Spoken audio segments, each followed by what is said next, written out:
Hello everyone, my name is Rachel and welcome back to another true crime video. So the case that I have for you all today is one that is a very recent case, but it is solved and we pretty much know exactly what happened and we pretty much know exactly why. So I wanted to go ahead and cover this case for you all now. I do want to apologize in advance because some of the names involved are very hard for me to pronounce. So if I do say anything wrong, please know that I am trying my absolute best. But with that being said, let's just get into today's case. Zori Sadeghi was 33 years old and worked at Promontory Mortgage Path as a software engineer, writing software to help the mortgage companies offer out bank mortgages. One coworker who knew Zori remotely said that Zori had been looking for a new job at the time of her death and was using her friend as a reference. The friend described that Zori was kind, helpful, and well organized. She got along with everybody that she worked with. She was also attending the University of Washington's graduate program, and she also hosted a podcast where she largely talked about the tech industry, and I believe she spoke Farsi on the podcast. She also had very progressive politics. She believed in human rights, and especially women's rights for women in Iran. She was married to a 35-year-old man named Mohammed Malid Nasiri, who once worked as a software engineer at Google. He had worked there for 5 years, but at the time of his death, he had been working as the lead software engineer for Amazon, which he started in 2022. He once wrote in his blog that when he was growing up in Iran, he was ranked as the second best singer in Tehran in 2007. He then went on to study at Sharif University of Technology. Mohammed and Zori became married in 2011 after they moved to the US together. The two lived in an upscale neighborhood in a $1.6 million home in Redmond, Washington, a suburb of Seattle. On one of the podcasts, she talked about, basically how it was to find a job in the tech industry. She was known to help others who spoke Farsi find employment within the field. The podcast was streamed on the Clubhouse app, which allows people to talk to each other in chat rooms. So by late 2021, Zori had been chatting online with a 38-year-old man named Ramin Kodakaram Razari. He was from Texas and he worked as a truck driver. I believe he did also own his own trucking company. They chatted about the same things that she talked about in her podcast with finding jobs in the tech industry, and the two quickly became friends and they chatted and texted back and forth every so often. The next summer in 2022, the two actually met in person. But after that, Ramin grew an obsession with Zori. He began calling and texting her over and over and over again, and it eventually reached the point where he would text her over 100 times per day. Then he started calling and texting Mohammed as well. This lasted over the course of several weeks. Zori tried to just completely cut off contact with him, but that did not work. The stalking and obsessive behavior just continued. So pretty quickly, the couple filed a petition for a protection order in January. He was given a verbal warning by the police, but naturally, this did not do anything. So after all the texts and calls continued, she filed an order again. In the order, she expressed her fear for herself and her loved ones over this obsessive behavior. She said that Ramin told her that he previously had a history of domestic abuse with his ex-wife and that he was not afraid to break the law. She described his behavior as having bursts of anger and being completely delusional. He said that the only way he was going to stop contacting her is if he killed himself or he died in some other way. He would mail her items of affection to her house and left her voicemails that threatened his life. He threatened himself, saying that he would burn himself and the trees around her house. He demanded that she either delete her Instagram or make it public so that he could see what she was posting. I guess somehow he was also able to download an app onto her husband's phone that recorded her talking, and Ramin once sent her an edited version of that recording to her to show her that he could hear her. He went as far as getting her friends' addresses and phone numbers. He showed up in their neighborhood several times as well. He would stay at inns nearby and park down the street from her home. According to the protection order, she wrote, quote, I have had major back surgery and my mobility has been affected and I need care 24/7. This makes me fear about my ability to respond to a crisis because he has ignored all other avenues. I have asked him to stop calling me verbally and via text. I have called the police and he has been warned not to call or send gifts to my house. Despite the warning, he continued to call, leaving voicemails more than 10 times a week and sending gifts. He has delivered flowers to my house personally, and on 2 other occasions, he sent gifts, also leaving a voicemail indicating that he hired a jazz band to play outside of my house for 2 hours, but he later canceled it. His voice messages to me have been the cause of anxiety and insomnia for me. They include him crying and begging for me to pick up, him threatening to burn himself and the tree in front of my house, also telling me to either delete my Instagram account or make it public so that he could see the content that I post. He has bursts of anger and is completely delusional. These delusions make me fear for my life and the lives of my loved ones. He has also been contacting my husband and continues to do so, sending him more than 20 messages every day. He has been calling my husband constantly. He has also called my friends and acquired their addresses and their phone number without their knowledge or their permission. It should also be noticed that I have at no point shared my or my husband's contact information, address, or other personal identifiable information with him. He has also come to my neighborhood several times, staying at inns around the neighborhood, and has parked down my street in hopes of seeing me. He has a history of domestic violence involving his ex-wife, and he has mentioned of not being afraid to break the laws.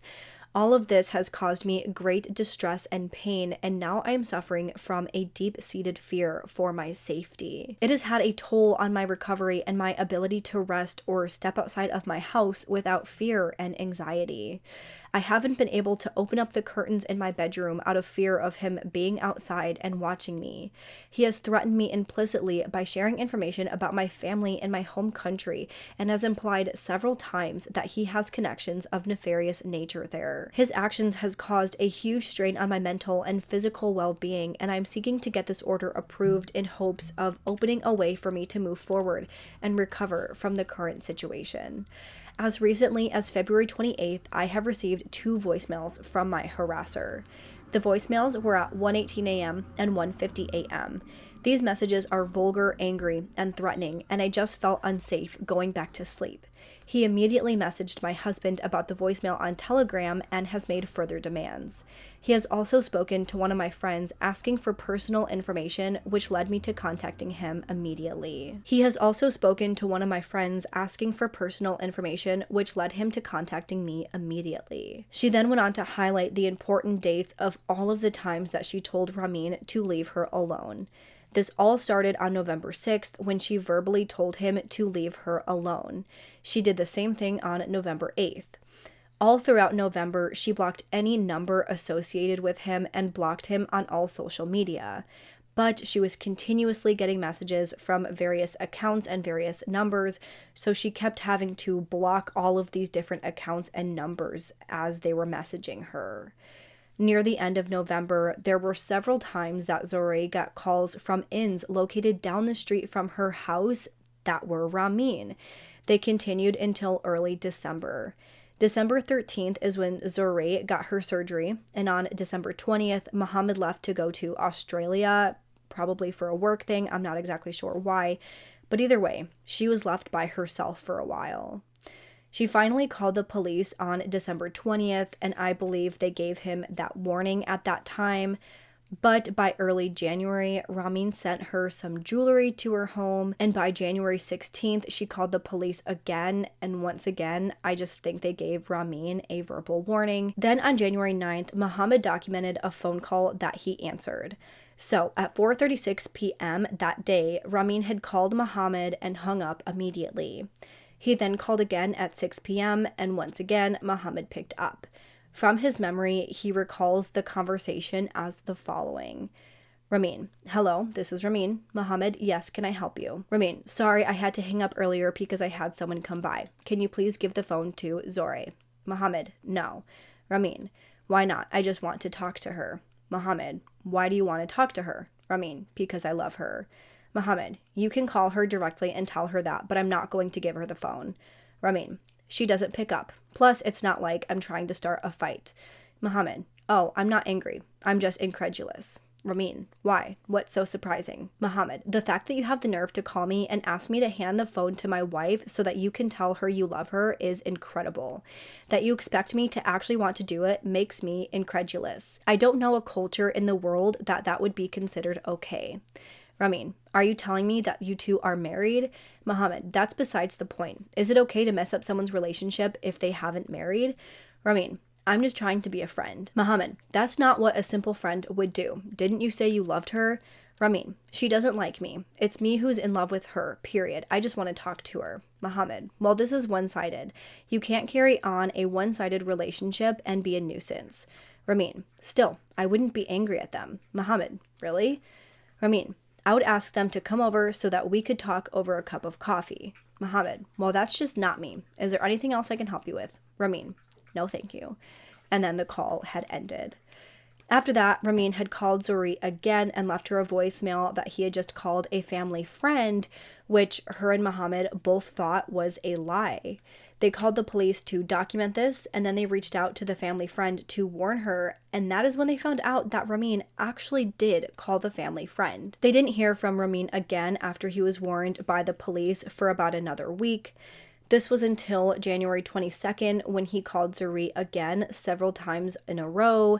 He called several times from a Nevada phone number as well as from his own cell phone number. By February 22nd, Ramin had sent Zuri 82 text messages on Telegram, even though she had blocked him. So, with all of this very clear evidence of stalking and harassment, a bench warrant was issued for Ramin's arrest on March 2nd, 2023. On that day, he was charged with 1 count of misdemeanor stalking and 2 counts of telephone harassment. By March 3rd, a judge granted a temporary protection order against him and set in motion the process for a hearing. However, because he was a trucker and he was constantly moving all over the U.S., police were not able to serve him with the warrant because they were never able to track him down. So, by Friday, March 10th, everything came to the worst possible conclusion. At 1:45 a.m. on that day, officers responded to a call reporting that 3 people had been shot.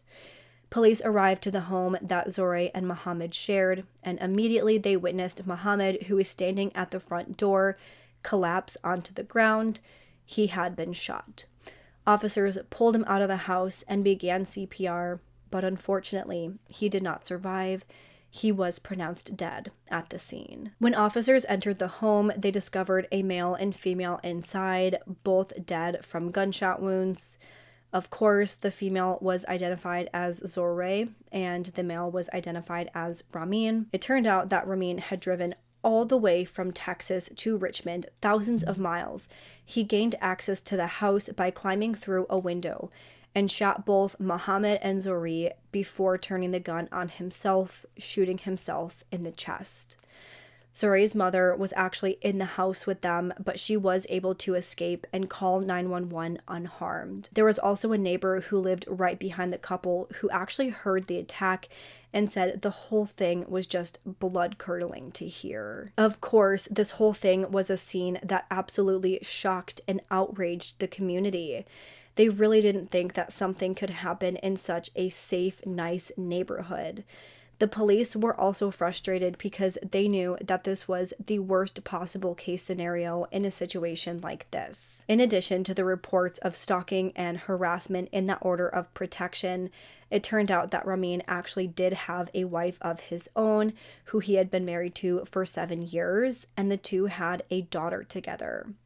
So, Ramin had been married to a woman, and I believe they started divorce proceedings about 2 years before the deaths, but they were still married at the time. But it was said that the two were pretty much separated and seeing other people, but they really only had each other because they were both from Iran and they didn't have any relatives in the US, so the two would still talk on a regular basis and would still share details of their love lives to one another because they basically only had each other to talk to, which is really sad, and I do have empathy and sympathy for that. Obviously, I don't have sympathy for what Ramin did, but I'm sure it's very hard to be in a foreign country, no relatives, no one except each other. I'm sure that is very difficult. But either way, Ramin's ex-wife, who wished to remain anonymous, she said that in the weeks before this incident, she did notice a shift in Ramin's behaviors. She said that months before this, Ramin told his ex-wife that him and Zore were dating after he met her through that podcast. He told her that the two had met up in person multiple times, but she said that a few weeks later, he told his ex-wife that Zore broke up with him against his wishes. After this, she said his behavior changed. She said that he was really crushed when Zuri cut him off and that he would often cry when they spoke because of how upset he was.